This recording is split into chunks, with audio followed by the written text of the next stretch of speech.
మిత్రులకు నమస్కారం. నిన్న దళిత సంఘాల అధ్యక్షుడు అని చెప్పేసి నిన్న ఒక సోషల్ మీడియాలో వచ్చిన వార్తను చూసి వచ్చి మాట్లాడినా అని చెప్పేసి దళితునికి అవమానం జరిగిందని చెప్పడం జరిగింది. దానిలో ఏమాత్రం వాస్తవం లేదు. దళితునికి ఎక్కడ అవమానం జరగలేదు. గౌరవ ఎమ్మెల్యే ఆదేశానుసారం మండల అధ్యక్షుని సమక్షంలో సర్పంచుల ఫోరం మరియు ఉప సర్పంచుల ఫోరం ఎన్నుకోవడం జరిగింది. మెజారిటీ ఉప సర్పంచులు కాంగ్రెస్ పార్టీ పక్షాన ఉన్నందువల్ల కాంగ్రెస్ పార్టీ అభ్యర్థిని కాంగ్రెస్ పార్టీ ఉప సర్పంచుల ఫోరంగా ఎన్నుకోవడం జరిగింది.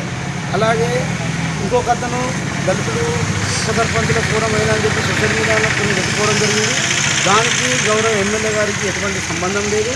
కొంతమంది బీఆర్ఎస్ బీజేపీ ఉప సర్పంచులను పట్టుకొని ఉప సర్పంచుల ఫోరం అయినట్టుగా సోషల్ మీడియాలో పెట్టుకోవడం వల్ల అది తప్పు జరిగింది తప్ప గౌరవ ఎమ్మెల్యే గారు మొదలే సర్పంచుల ఫోరం ఎన్నుకున్న రోజునే ఉప సర్పంచుల ఫోరం కూడా చెప్పడం జరిగింది.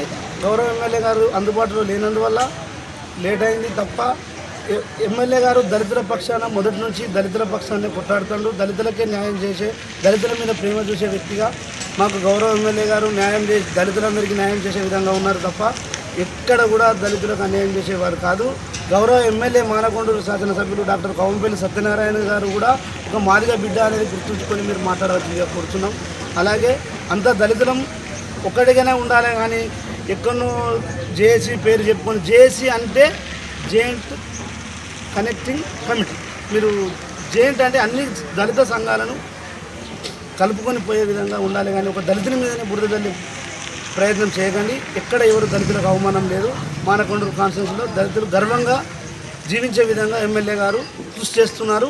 వారికి ఆ సత్తా ఉన్నది. ఓకే.